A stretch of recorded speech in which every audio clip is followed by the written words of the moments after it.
This is crack.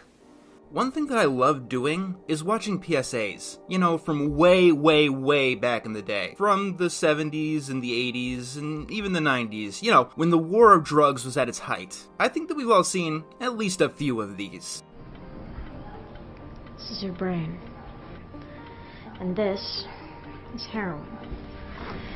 This is what happens to your brain after snorting heroin.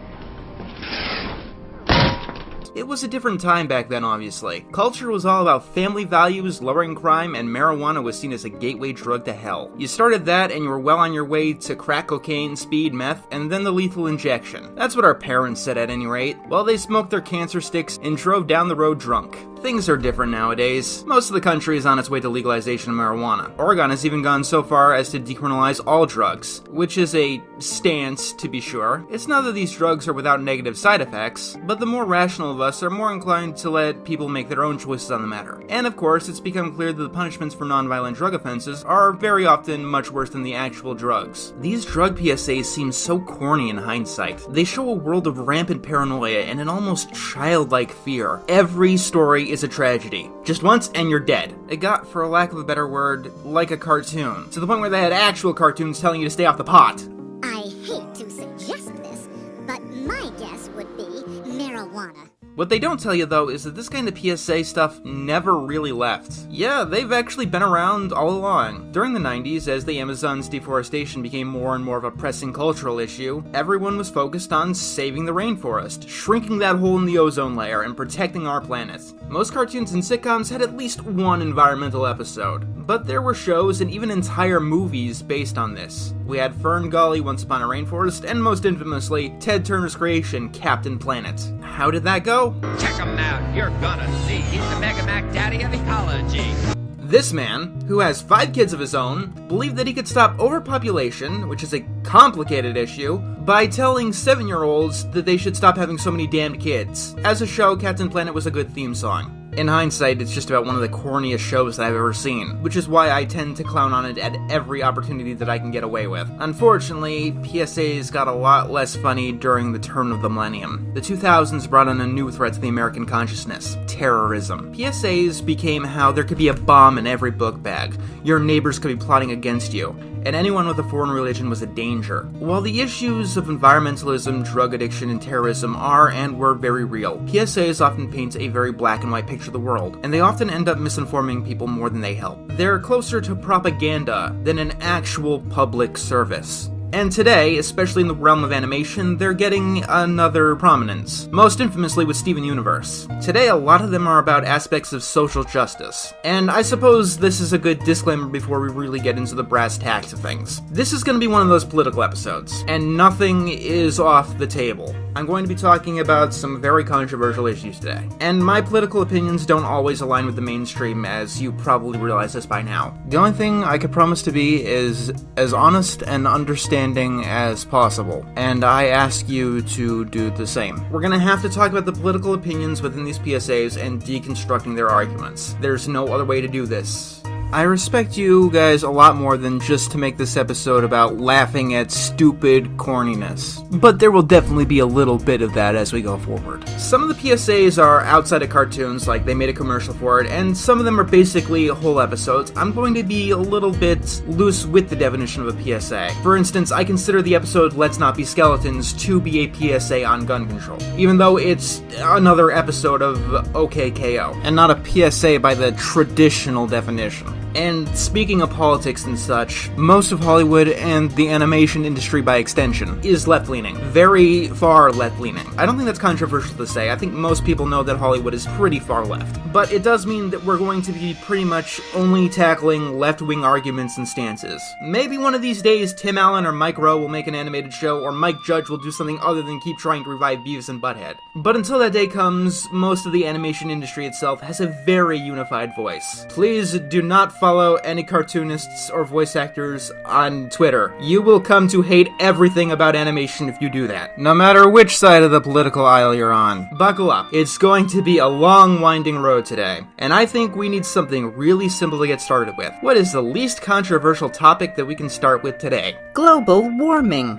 Okay, well, I'm fucked. It's all downhill from here, kids. This kind of PSA is pretty common, I'd say, as climate change becomes a more hotly contested political football. We don't get these kind of things as much as we did in the 90s, but every show needs to have an Earth Day special, whether it be SpongeBob or The Loud House. So, the greenhouse from The Loud House kind of blows. Like, really hard. Actually, that's a weird statement. The Greenhouse is a fascinating episode for someone who is not an environmental activist. It's bad, but it's fascinatingly bad because of how incompetent it is. You see, The Greenhouse from The Loud House showcases exactly why every single environmental PSA ever made has been completely useless in doing anything. I'm absolutely serious on this one. You want to know why environmental messages don't work? This is the episode why. For starters, you ever watch an environmental PSA that shits on renewable energy? And I mean, the episode has a good point here. It's not up to the kids whether their house is solar powered or powered by fossil fuels. That's their parents doing, which is kind of a problem for the plot, you know. You ever get an assignment at school where your success or failure depends entirely on other people, like your parents and your siblings and the size of your family? As shitty as my school was, I don't think I ever had that situation like Lincoln does in this episode. But I mean, it's accurate, because a single person can't really do much for or against the environment, especially if they're not rich. I love it, really, but yes, in this battle between fossil fuels and renewables, they both have issues and downsides. I don't know why this is contentious, why these are seen as a magic bullet, but both solar and wind power have issues. Neither of them are effective enough to meet current power demands with our current technology, and each of them actually do have environmental issues. Wind power requires clear-cutting forests and chops up birds like nothing else. Solar panels actually produce a ton of waste in and of themselves, and they must be replaced every 5 years. And we don't have a place to really store retired solar panels. And of course, the most common criticism brought up, which is what the episode goes with, is that sometimes the wind doesn't blow and the sun don't shine. While batteries exist, a constant flow of power is required in a developed nation. Because without the constant flow of electricity, people will die, as would happen during the cold snap that hit Texas last winter. The Texas thing became a flashpoint in the climate change debate. Both fossil fuels and windmills froze, and both sides are claiming that the other side is stupid. The actual issue is that Texas failed to winterize, because, and hear me out on this, when environmentalists claim that the planet is warming at an unprecedented rate due to fossil fuels, the last thing that anyone thinks to do is make sure that windmills in the desert that is Texas, which is a primary exporter of oil, can withstand heavy snowfall, climate change, global warming, whatever you want to call it. I do believe is real. The evidence is obvious. But it's obviously a poorly marketed and poorly named problem. And the way we talk about it is completely wrong.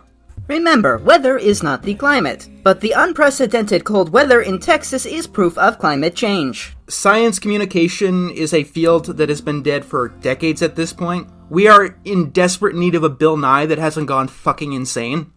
So, you guys, seriously, this next thing I feel is very special.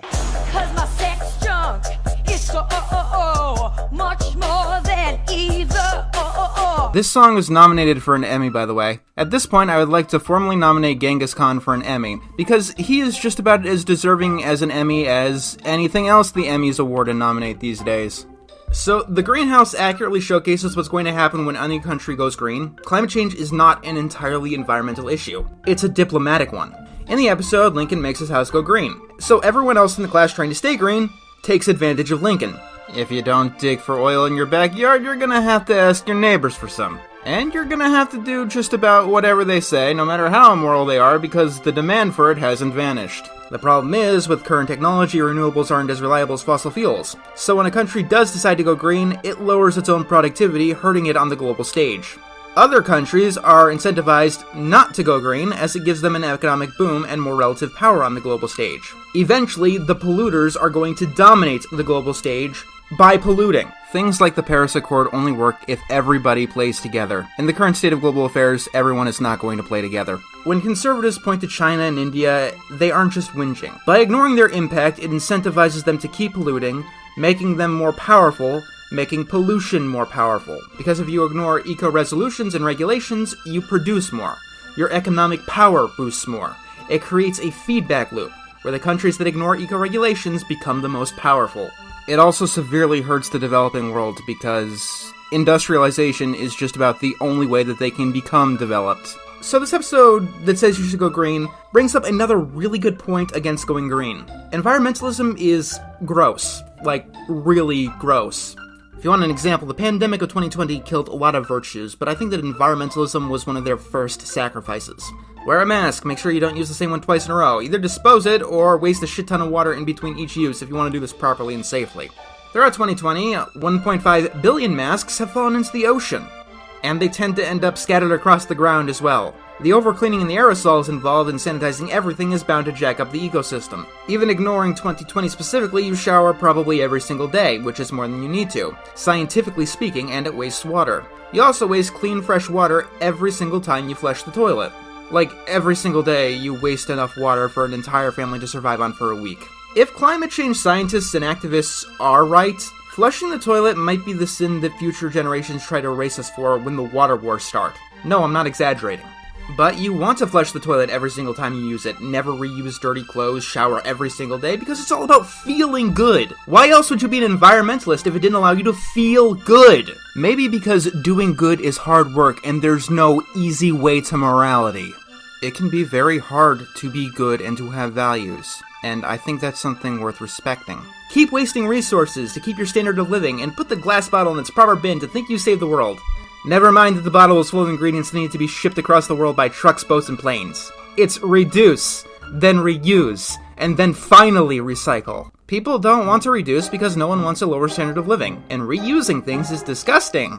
I love how this episode portrays this. Like, I'm not an anti-environmentalist, if that's even a thing, I just love how incompetent this episode is. Like, The Greenhouse almost feels like a deconstruction of environmental episodes. Like, it really shows the worst sides of going green. Which, I mean, points for playing both sides of the debate, I guess, but in doing so, they never make a good argument for why anyone should go green. In the episode, Lincoln and the class aren't interested in making an environmental change for the better.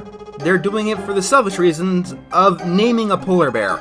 In this environmental episode, everyone only does environmentalism for their own selfish ends, to the point they take advantage of other people so they can claim to be environmentally friendly.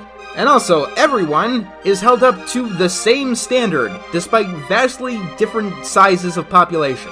Which, once again, is accurate. Environmental regulations tend to hurt bigger families, which are usually poorer families, because rich people tend to have fewer kids for a variety of reasons that I'm not going to go into right now. And poorer families are disproportionately minority families. And yeah, that tends to be how eco resolutions go. They treat every single situation exactly the same, even if it's unfeasible for some people to actually meet these resolutions. And they really fuck over the working class and the poor, which ended up sparking the Yellow Vest protests in France. It's like an episode on why environmentalism is a stupid fool's errand. But, I mean, climate change activists themselves have kind of convinced me of that. And what I'm about to say assumes that everything is honest and every single one of these studies is above board, where everything they say is completely 100% honest and truthful.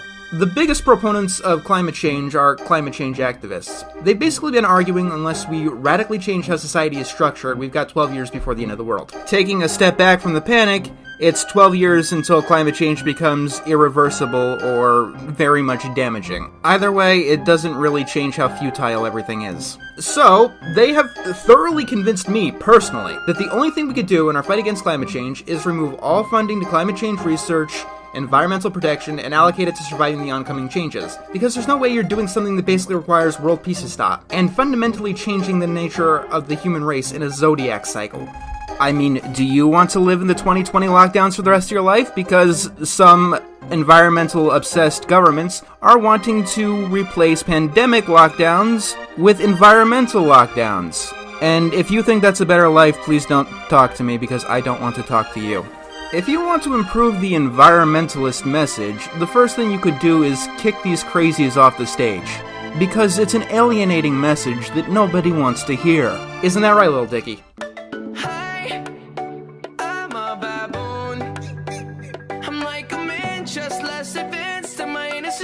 It's time to stop! When one of the most public figures in the climate change debate is a man whose only talent is pointing out how small his manhood is, can you really be surprised that people don't want to get involved in this? These are the kind of people who fight climate change. Yes, we must stop global warming to save the beaver baboons because they have huge anuses. If we lost those, it would truly be a tragedy on this planet. We must also save HPV, the disease that causes genital warts. And of course, we gotta save Kanye West. That dude is gonna be president someday. Guys, everybody look into whatever the fuck Leonardo DiCaprio is always pushing. Okay, first of all, that animation on Leo is terrible. It's not stylized at all like the rest of the music video, but yes, let's look at what Leonardo DiCaprio is doing because I'm tired of watching little Dicky hump the Pacific Ocean. In 2019, the year that this PSA was made, he had emitted up to 418 tons of CO2 by flying all over the world with his globetrotting. Meanwhile, in America, the country of excess, your average citizen emits 19 tons per year. Maybe people would take these activists like DiCaprio or John Kerry or Thunberg more seriously if they practiced what they preached. You cannot, and I repeat this, you cannot be an environmental activist and travel all around the world in planes and cars and stuff. The action is entirely contradictory with the belief. It's like being a vegetarian butcher, it doesn't make sense. Especially in an age with video communications. It's like saying that you're an animal rights activist while running a dogfighting ring, or saying that you care about people with autism while supporting Autism Speaks. Ahem. Ahem. Ahem. Honestly, the biggest problem with the global warming debate is that it attracts people with a god complex. Who else has enough delusions to believe that they can change nature, human or otherwise? Which pretty much every single one of these environmental activists do have. Speaking of complexes, anything else you got to say, little Dicky? We love you, India. We love you, Africa. We love you, China. We forgive you, Germany. I don't... Excuse me, what? We forgive you, Germany. Yeah, Germany.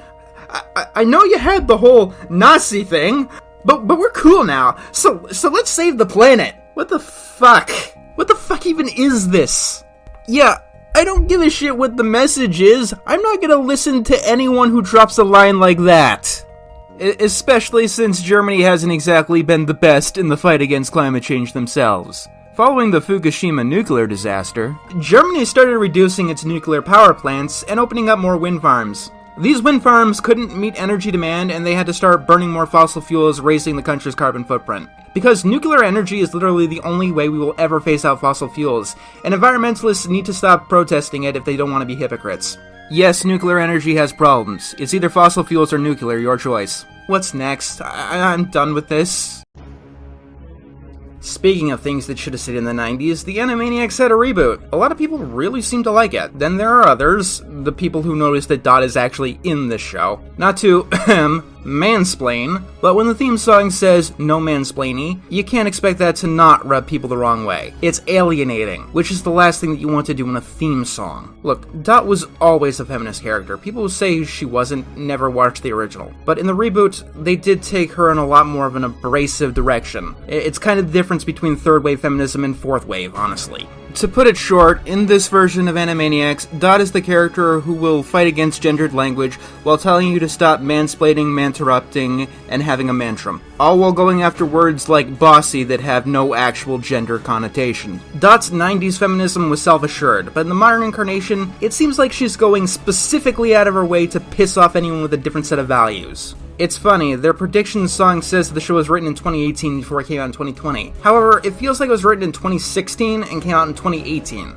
This is the kind of show that came from the same writer's room as the Ghostbusters female reboot, I'm sure. Basically trying to start culture war crap for clapback points from the idiots on Twitter. What I'm trying to say is that the modern Animaniacs really wears its politics on its sleeve, and it doesn't do it any favors. Once again, Animaniacs has always been political. It's even been abrasive at times. What it hasn't always been is alienating. And the Animaniacs reboot finds itself in a time period when political tensions are worse than they've been in at least half a fucking century. Shows like this are bordering on irresponsible. I don't know if you've noticed, but we've had political riots and people trying to take over buildings to meet political ends. We do not need this kind of divisive bullshit! I don't know if it's a cause of our problems, but it's certainly not helping. Speaking of divisive bullshit, we gotta talk about gun control. Again. Oh no, I'm sorry. We have to talk about bun control. that is no, really. Excuse me for a minute. I must really process how intensely clever that pun was. You must be some kind of comedic genius to come up with that kind of intricate wordplay. No, seriously, Chaka Conroy is blushing at you masterfully changing the letter G to the letter B. What other kind of genius could think of something like that? The satire of this episode, if you could call it that. The only thing biting here is the satire.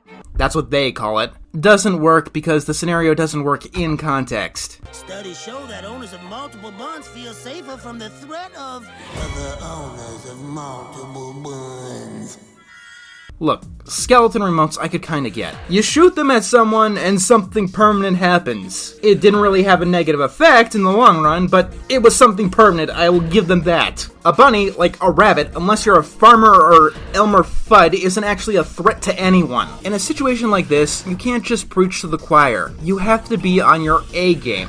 You need to speak to the people who don't agree with you. And they're gonna point out this stupid writing right up front. And gun control is a very divisive issue. Actually, that's kind of getting to be less true. One of the odd little quirks of 2020, the year that this came out, it was a banger year for gun sales in the United States. Roughly 8.5 million people bought their first gun in 2020. And get this, mostly in liberal areas.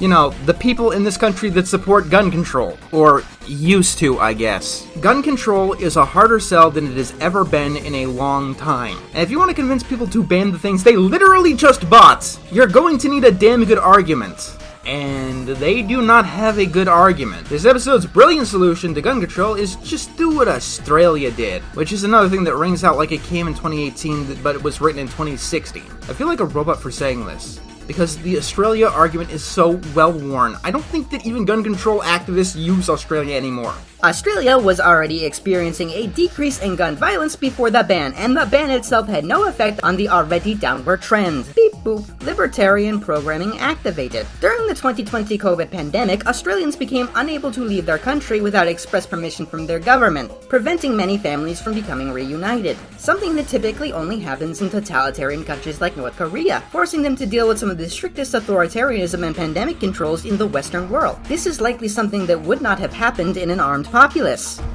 And for the final bit of stupid, and I do mean that this is the most stupid part of the episode, because of how little they understand Australia at all. The Animaniacs try to get rid of buns by introducing a predator, dingoes. I want to show you guys something. This is the cane toad. Why am I showing you the pictures of a toad? Well, Australia had this problem with beetles eating up all of their sugarcane, so they introduced a predator to get rid of them. You know, Animaniac solution, introduce a predator to get rid of a problem. Unfortunately, cane toads had no natural predators in Australia, so the cane toads became a big problem as they devastated their ecosystem. And to add insult to injury, the toads didn't get rid of the beetles either. So in order to get rid of the gun violence problem in the United States, we must follow along the lead of Australia by introducing a predator into our ecosystem, which is known as one of the biggest mistakes in Australian history. Obviously not the absolute biggest sin Australia's ever committed. How they treated the Aboriginals takes the cake on that one. But, didn't this show used to be about 3 cat-dog things annoying a psychiatrist in an animation studio?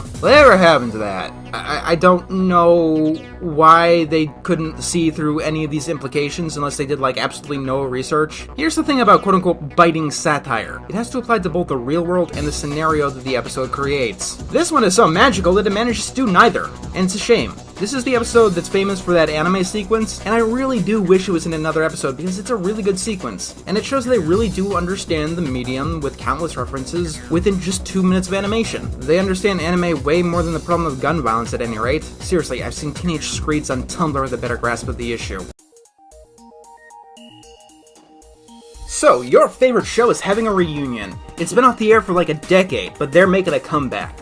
Just 1 episode. What are they gonna do? Maybe they'll have some big kind of adventure. Ooh, maybe the characters are older now. Maybe we'll see their deeper, more adult drama. Or maybe they're just gonna tell you how to vote. 16's a vote, dude, is one of the most awkward things that I have ever seen. and I personally feel bad for the fans of the show. I haven't spoken much about 16. I watched it occasionally, but at the time I was burnt out on Cartoon Network altogether. They were going down a dark path. Most of the original shows they had were mediocre to unbearable, like Squirrel Boy or the Cramp Twins. And in between that was not the best Canadian imports. I mean, Total Drama was an alright show for a season, but I had long lost interest in the show when this came out, and I wasn't going to be getting into something else by the same studio. But I know that 16 meant a lot to a lot of people. It had a much bigger audience in Canada, though.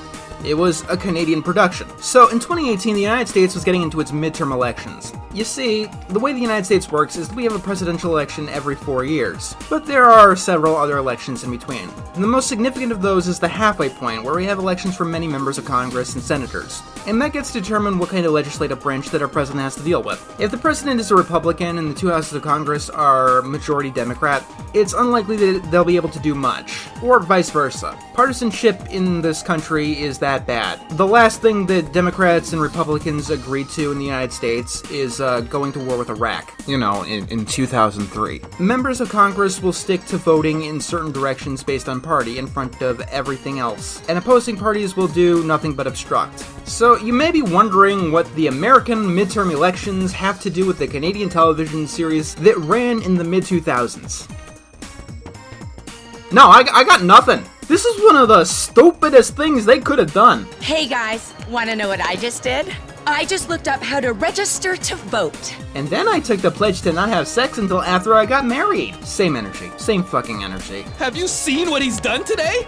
Who? Trump! He's repealing the gun restrictions! I reiterate, these characters are Canadian. They are Canadian within the short. They expressly state that. And the president can't just unilaterally repeal laws. I know that that's a joke, that we eventually find out that they are Canadian, but it doesn't work as a joke. The setup actually needs to make sense in the universe in which the show takes place. And I mean, it's not like you couldn't make this joke make sense. The most passionate person about American politics you will ever meet is probably a Canadian. But until the punchline, it's like they literally believe that they are in another country. And I know that Canada and the US look alike. Many people, even living in the respective countries, might not be able to discern a photograph between the two. But we are different countries, and we have different issues. And now he's starting a trade war with Canada. I mean, who doesn't like Canada? I'm guessing you guys don't, since you've apparently renounced all your Canadian citizenships. Like, this short goes on and on, showing about how all the characters have changed and giving a general update on their life. It's something that would have been nice if it wasn't mired in current political bullshit. I mean, 2 years on, and this midterm is a distant memory, so it comes across as awkward and outdated. The swearing doesn't help much either.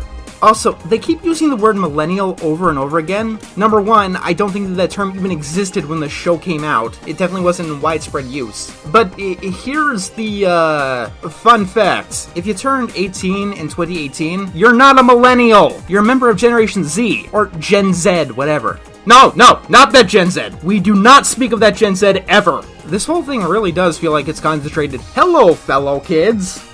You doofuses know we can't vote in the US election, right? We're Canadian! Like, here's another thing about this punchline. If you do care about American politics at all, you'll know how disrespectful this is. Since 2016, foreign election interference has become a very real concern in the United States. And it's not something that Americans would find a laughing matter. Doesn't matter if it's Russian, Chinese, Venezuelan, or Canadian, it's not funny. And it's quite tone deaf on some American citizens' actual concerns. This message is approved by Ronald Reagan. What's next, Arthur? How bad could it be? So, what have you been up to lately? Good fucking lord. What the hell happens to the animation? This looks like a 90s edutainment game. No, wait. The Arthur games from the 90s look better than this. Oh yeah, Arthur went to Flash animation for some reason I can't understand. It used to be hand-drawn, and it had a lot of personality that was reminiscent in the original Arthur books. Look, I know the PBS is publicly funded, but this kind of animation quality is not acceptable. Anyway, what's Arthur trying to teach people to do today? Is it about how stealing is wrong, or how you should tell the truth, or... Ooh, Trey chic. Oh good, it's a pandemic safety PSA. Well, this isn't going to shoot my career in the foot again. We're really doing this again. Do I have to? Yes. Like, people know what I think on this, and they don't like what I think about this. If no one ever gave an unpopular opinion, where would your species be as a whole? If you personally suddenly stopped talking about this issue just because you didn't get a response of sunshine and rainbows, what would it say about you and what you truly believe in? If you believe that you are right, it is a duty to continue to speak up, no matter what the consequences are. You must remember that this is who you are. This is a feature, not a bug of who you are. And it is an important feature. The most important feature. I know that. It just seems so futile, so pointless. Like, can I ask a question here? Is literally anything I say going to change anyone's mind? Just one person. Because I'm getting tired of speaking into the void. Seeing people literally comment that they are okay with other people committing suicide if that means that they personally don't have to get sick, even if they are not in an age group where they are at significant risk of any complications. I spent my first years on this platform telling people that going massively into debt for college might be a bad idea, and they just looked at me like I was telling them that magic existed. Now, we have people with like PhDs and master's degrees serving Starbucks, wondering where their life went wrong. But like the possibility that college might not be the right path for them, or that getting a degree in bullshit doesn't automatically guarantee them a good job, was a complete unreality, and a teenager going to college was just as scientifically certain as the sun rising in the morning. And a country going into lockdown when they have an outbreak of a disease, despite not being recommended by health authorities past or present, is just as scientifically certain as entropy. Our pandemic efforts in 2020 convinced me of only one thing. We are doomed as a species. Doomed to do the song and dance every fucking time. Maybe burning witches is a bad idea. No, if we don't, God will condemn us. Maybe manifest destiny is a bad idea. No, see the shining sea. Maybe interning the Japanese is a bad idea. No, we need to be safe. Maybe the war on drugs is a bad idea. No, we need to be safe. Maybe the war on terror is a bad idea. No, we need to be safe. Maybe lockdowns are a bad idea. No, we need to be safe. I'm just starting to wrap my head around us doing this about once a generation until I'm long dead. Or, who knows, maybe this war on death will be far, far more successful than the war on drugs, or the war on terror, or the war on poverty. A lot of people wonder what's going to cause the end of the world. You know, many people claim nuclear war or global warming, or maybe an asteroid. Let me get rid of all of those fears. I know exactly what's going to kill off humanity. Humans will kill the human race. That is an absolute certainty at this point. And no, I don't mean by nuclear war or conquest, just the opposite really. The human race will destroy itself trying to save itself. Because it's more and more apparent that the human desire to save itself is one of the most destructive forces in the entire universe. What was I talking about again? The Arthur Mask PSA.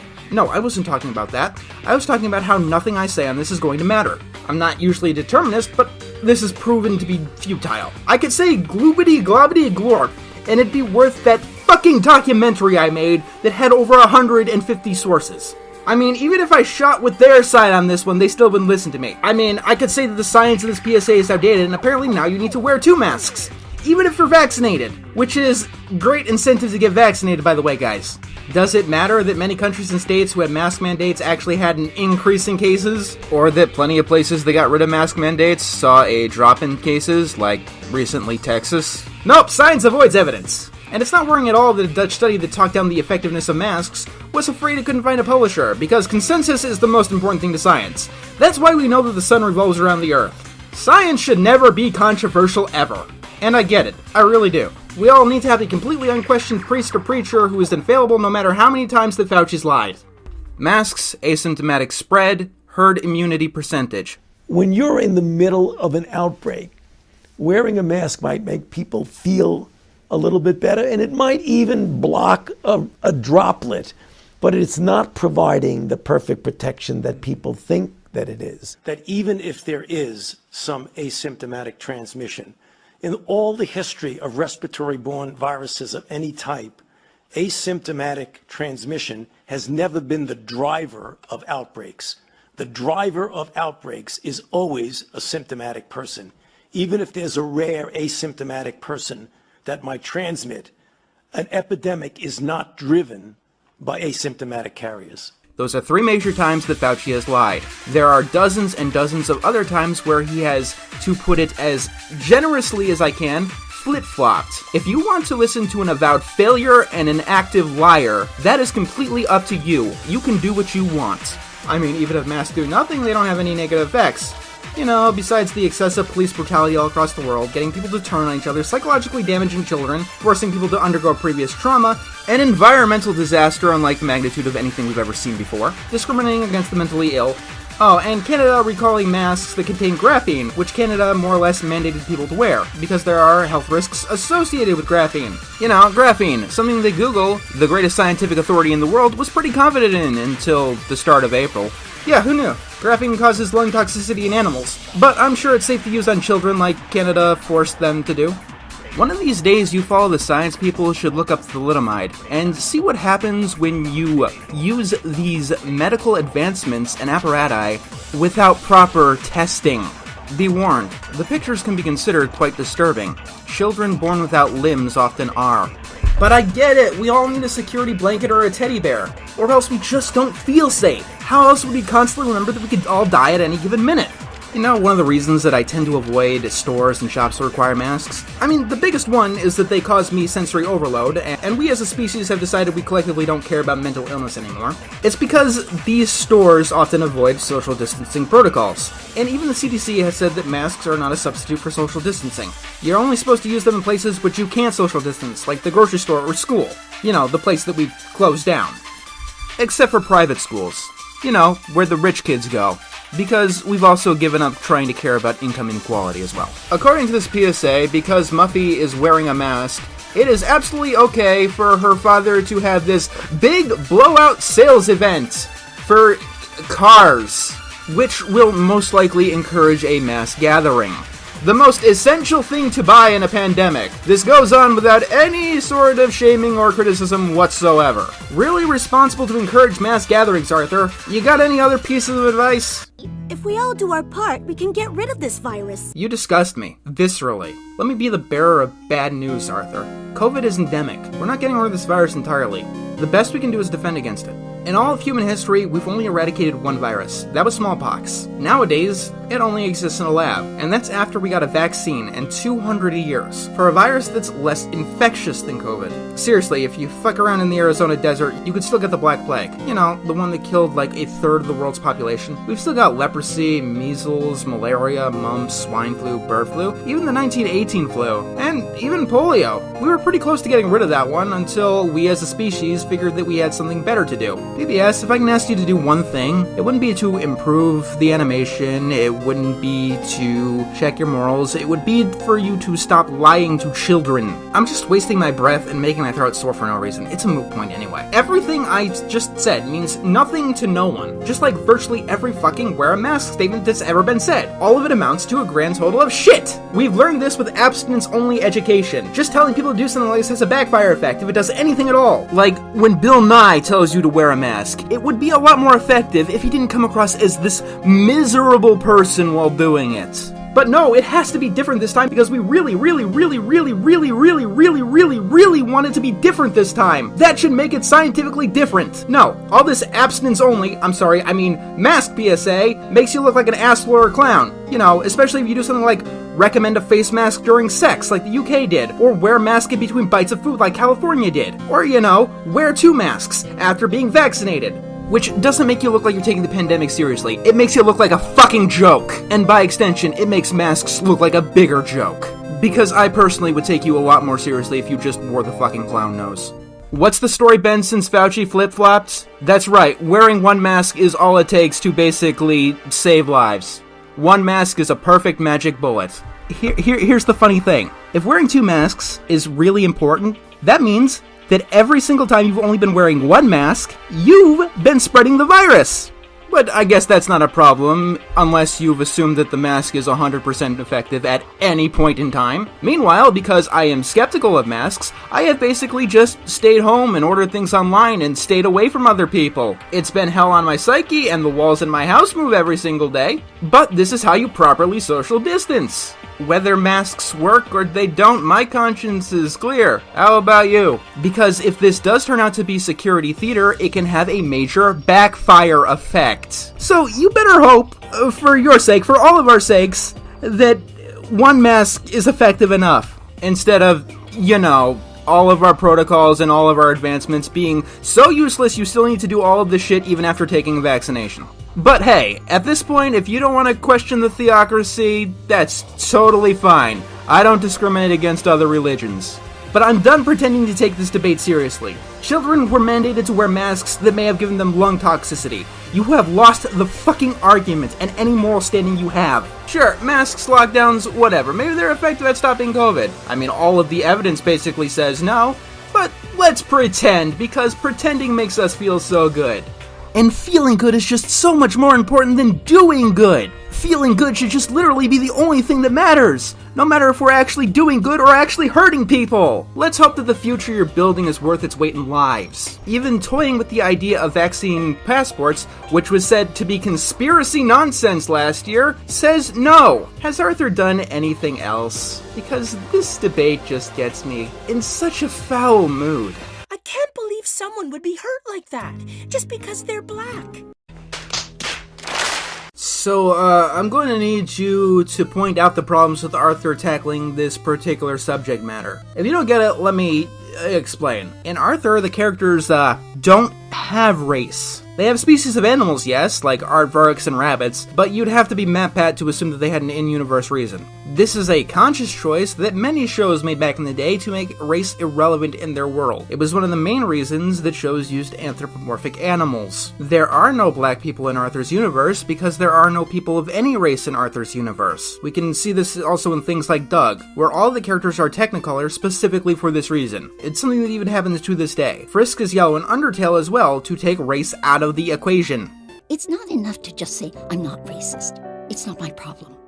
We have to actively fight against racism. So we get to our final stop on this train. So, in late May of 2020, a man named George Floyd was killed in the hands of police officers. It became another example in a long line of incidences of police brutality aimed specifically at minorities. But this was a tipping point for many. Protests and civil unrest sparked all across the United States, sometimes ending up as riots. They continued for over 100 days, and there was a sense of outrage among the country. There is a lot of controversy surrounding the situation, and as I record this, the trial is ongoing. The full-body camera footage was actually leaked to the public sometime later, and it mired the situation quite a bit, as well as Floyd having a controversial past, but you'd be hard-pressed to believe that he or Breonna Taylor or any of the other numerous individuals who have been shot and killed by police deserve to die. In cases of actual crime, the police are there to apprehend and not to execute. This is a very serious discussion that could probably take up a full video that I'm not entirely comfortable making, but it gave rise to mantras of all cops are family unfriendly expletive, and silence is violence. And in the animation realm, we got a whole host of PSAs. It feels like we got the entirety of the drug war PSAs all in 1 month. And I hate to be the one to say this, but they're all about as good as the PSAs against drugs. Talk about racism with your friends, your parents, your teachers. Hey Fred, we're about to play some Mario Kart, you want in? Sure, but I think we should talk about how predominantly black schools are underfunded due to a systemically racist Department of Education. Okay Fred, not this again. We're trying to play a fucking game here. Racism is definitely a bad thing and an evil in this world, and it should be fought against. However, not every single person or weapon is equally useful in this attempt. For example, Barbie. Barbie wants to tell you all how bad racism is. Yes, Barbie. The doll. The doll. Hey, everybody. Oh god, another one of these things. Okay, maybe animated characters should not vlog. Like, seriously, it's weird as hell seeing a cartoon character stare awkwardly at the camera. They're not supposed to do that. 2D or 3D, it barely works in live action. For vlogging to work, you need to be really expressive. And this stilted animation just makes it look uncanny, like a Barbie doll. This PSA has a problem that the Arthur one does, which is why I'm tackling them next to each other. People might think that my life looks fine, but the truth is, I and so many other black people have to deal with racism. Now, here's something that I don't know if you've noticed, but this character is, well, a fictional character. Their entire life and every experience within is completely made up. I can show you my character and say that she's had to go through X, Y, and Z as a girl and that sexism is bad, but it doesn't change the fact that I made them up, both the character and the sexism that she's been exposed to. In both of these PSAs, they talk about fictional examples of racism. The Arthur one is more close to what actually happened, but it's so vague that you'll only know what he's talking about if you actually directly know about George Floyd. Meanwhile, hell, not only is the Barbie one made up, it's completely off-screen. It's one thing if it's like in the context of an episode about racism, but these are coming off like actual people trying to talk about a real-world issue, when they're clearly and patently making shit up. If the problem is bad, and the problem is bad, you should not need to make up fictional examples. All it does is dilute the problem, and look like you're making it a bigger deal than it really is.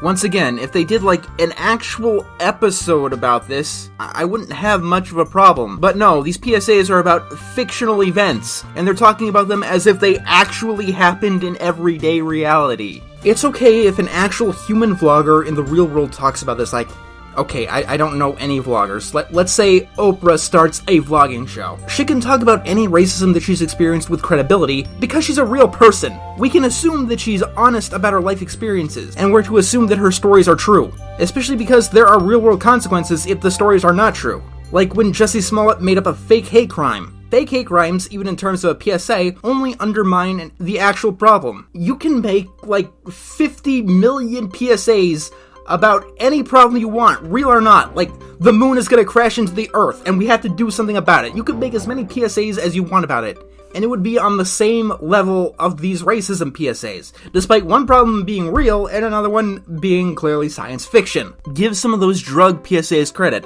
They often talked about what would have happened if you took drugs, not what did happen to fictional characters. Although, yes, some of them did fail on that regard, but, like, not one of these racism PSAs even takes that step. This is my biggest issue with the whole silence is violence mantra. It's not that you're compelling certain people that they have to speak up if they don't want to be branded a racist. It's because some people should shut up because they're stupid, and anything they say can actually hurt the fucking cause. There's actual racism in this world. If you deny that, you're a moron. But if you feel the need to make shit up, you're worse than a moron. We shouldn't have to make things up to tell the full story. And speaking of that, it's the moment that you've all been waiting for. Steven Universe, our grand finale. After June of 2020, Steven Universe made a bunch of PSAs, despite the fact that the show was actually over by that point. It's not as awkward as 16 coming back a decade later, but it still raised a couple of eyebrows. There's actually 6 of them by my last count. 3 of them are about racism, and they've teamed up with Dove to do 3 more self-esteem and body positivity PSAs. Dove, if you don't know, is a company that's so woke it had an ad of a black woman turning into a white woman in 2017. That wasn't so long ago. If you said something of that caliber in 2017, you'd be canceled by now. Anyway, the PSAs. Who am I to say what an improvement is? Especially when it comes to something as personal as a gem's own form. Got it, kids. Don't criticize shapeshifters. But the other Dove one, the one about social media, is actually pretty decent. Credit where it's due. You don't have to be on social media, and there can be positivity if you do know where to look. I wish a lot more PSAs were like this, to be honest. I mean, the third Dove one is okay too, but once again, the alien stuff kind of gets in the way. Like, most people's bodies aren't too different. I mean, we don't have many people running around with 3 arms or being 20 feet tall, but I get the idea. That being said, I get the idea behind the racism ones too. Let's do Pearls first. Each PSA follows the same format. They're about to follow a traditional PSA, but they break the fourth wall to talk about, let's say, something else. Pearls is the one that's most widely talked about because it most obviously gets facts wrong. And it's been so well worn that I don't think I have to get too deep into it. Like, you could probably go deeper into the facts about this on someone else's video. Are we going to ask why kids are apparently learning about Thomas Edison? Honestly, I don't get the battle that they chose to fight here. Thomas Edison's fame has waned over the years. He ain't as popular as he used to be, and in most online discourse at least, he's known as a con artist. Like, Thomas Edison patented a lot of ideas from Nikola Tesla. He also killed an elephant. So you'd be hard-pressed to find a person today who thinks as highly as they did of him even back in the 2000s. Thomas Edison certainly had contributions, but the Wizard of Menlo isn't all that magical these days. There were black Roman warriors, black medieval knights, black classical musicians, black cowboys, black fighter pilots. Where are they? Okay, so I guess that you're in a world history class and not an American history class, which usually starts with the Fertile Crescent. You know, in Africa and the Middle East. Actually, hell, I don't even remember learning about the Roman warriors until I took Latin class in high school. But whatever. Even ignoring that, history gets truncated in classes.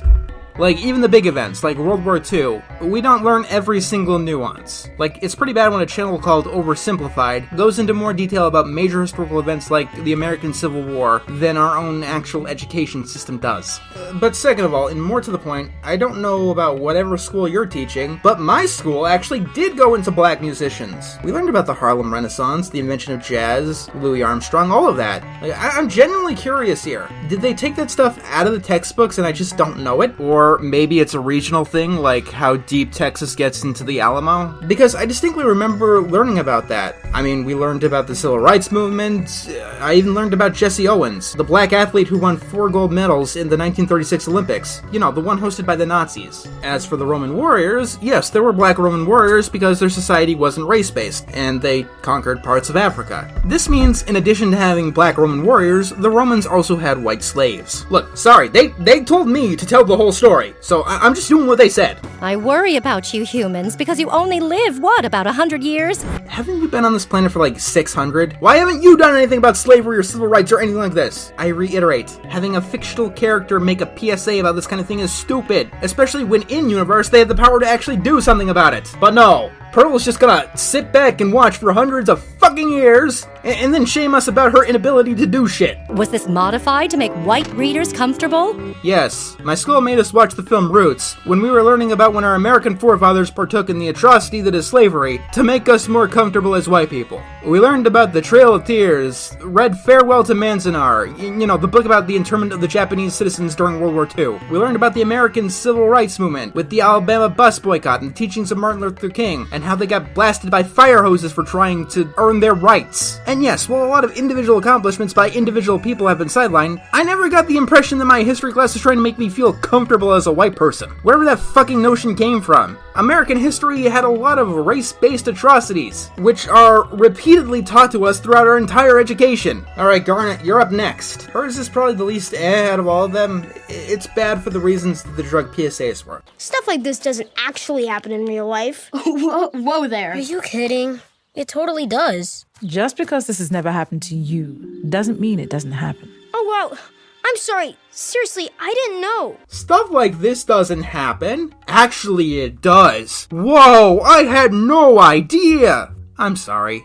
If you've managed to convince anyone on Earth to not be racist this easy, please let me know. Like, seriously. From what I understand, actual racists are kinda more entrenched in their fucked up beliefs. And it takes more than a slight scolding to get them out of it. I mean, if it's this easy, I guess people just don't want to try to fight racism. Seriously, I want to live in your world where all of this is this simple. Man hates black person for 50 years, but just talk to him for 2 seconds, and he's a changed man. See what I'm getting at? It's not that simple. And the cartoon that these characters live in is not our world. Amethyst, last chance here. What do you got for me? Sea color. Oh, this is going to be something. Whoa. Hold up a minute here. Ugh, who wrote this? I think it kind of does matter that I'm purple. Alright, where are you going to go with this? Well, I'm not an alien, but it definitely matters to me that I'm black. Yeah, it makes a difference that I'm white. All of these PSAs, they're giving me like some serious r/woke kids vibe. You know, where these Twitter people post stories of how their 5-year-old that doesn't exist stood up to a teacher's racist rant that would have gotten them fired, and then everybody on the bus clapped because kids don't talk like this. They don't talk about this kind of stuff. They don't talk like this. I just think it's messed up to compare me being an alien to you two being different races. Why are you looking at me? Was anyone comparing black people to space alien? I mean, I agree that's kind of fucked up. It sounds like some the elites are lizard shit, but I haven't noticed anyone but you doing that. Is this some kind of major problem that I'm unaware of? Is there this massive swath of people who are comparing people of different colors to being aliens from outer space? Because that's a new one to me. Adding purple people into a lesson about human racism makes no sense. Like, I could deconstruct these arguments, but I'm just baffled. Who else is comparing human races to purple aliens but the Crooniverse here? I mean, there is this trope about aliens in fiction take on ethnic stereotypes, you know, like Jar Jar Binks, but is someone who isn't completely off the deep end comparing black people to space aliens in earnest? But I agree, this is a problem that we have to stop, like right now. It is the most important thing we should do in this war on racism. We have to tell people to stop comparing ethnic minorities to space aliens. I mean, I always thought that stopping police shootings, or the racially biased justice system, or black majority schools being systemically underfunded were more pressing issues, but you have convinced me. We really need to stop people from comparing black people to space aliens. It is the most pressing issue in the black community right now. And then we get the very, very problematic tagline. Can I just say that this is ableist to colorblind people and go home? No, it is incredibly important to deconstruct this very toxic message. Okay, so what's the difference between not being racist and being anti-racist? Because, believe it or not, there is a difference. And this is where things get dirty. Anti-racism is actually this big, complex thing with a lot of nuances. Surprisingly so, considering the term. But it goes beyond just not being racist. If you just don't be racist, anti-racist people think you're ignoring the problem. And by ignoring the problem, you are a part of the problem. And you might as well be racist. Being anti-racist means that you need to look at a black person and assume that they have a bunch of cultural baggage thrown on them for the sake of being black. Doesn't matter if it's a black homeless person on the street or Obama. See color. What do you think that means? What else could it mean? Unless you believe that there is one unifying feature or experience that affects every individual member of a group, that individual experiences don't exist. Anti-racism isn't anti as in antibacterial. It's anti-racism like anti-villain, where the person in question is still a villain. They're just being villainous towards a bad person. Anti-racism is being racist, but in a positive direction. That sounds a little bit fucked up, don't you think? And I'm betting a good deal of you guys don't believe me on this one. I want to tell you something. Last year, California had a proposition ballot, Prop 16. The media reported on it as the affirmative action bill. What it would do, and all it would do, is repeal Prop 209. What is Prop 209? Proposition 209 prevents state discrimination based on sex, race, or ethnicity. And in 2020, the most left-leaning state in the nation put up a proposition bill to basically repeal their civil rights law. Voting yes on Prop 16 is what is demanded and required to be anti-racist. If Prop 16 passed, someone could easily have a whites-only restaurant, and it would be legal under California law. But no, it's about affirmative action. It's about giving downtrodden people a leg up, so you can feel good and appeal to your white savior syndrome. Prop 16 didn't pass, by the way. It was close, 57% to 43. I absolutely understand that there are black people who've had experiences that I could never imagine going through. I know this because I talk to them and treat them as individuals.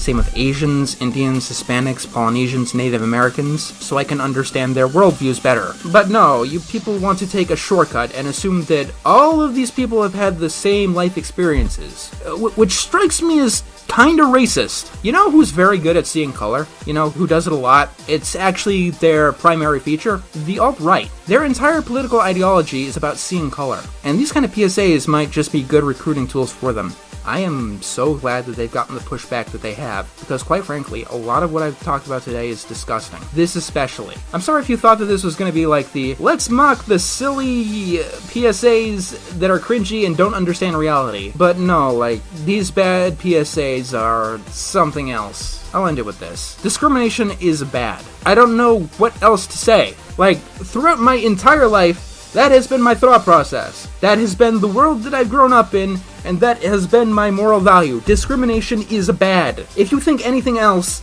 I believe you are an immoral person. Like, here's the thing. Some of the most racist shit that I have ever seen and heard has actually come from anti-racist activists. Like, there was this big story last year. The Smithsonian National Museum of African American History had a chart last year. It was controversial because it was on whiteness. And I can't put this on this video because it is one of the most racist things that I've ever seen. Not towards white people. It was racist towards black people. They literally stated that things like having a plan for the future, believing hard work is the key to success, and objective, rational, linear thinking, and viewing time as commodity were all a part of whiteness, as intrinsic to white people and no one else.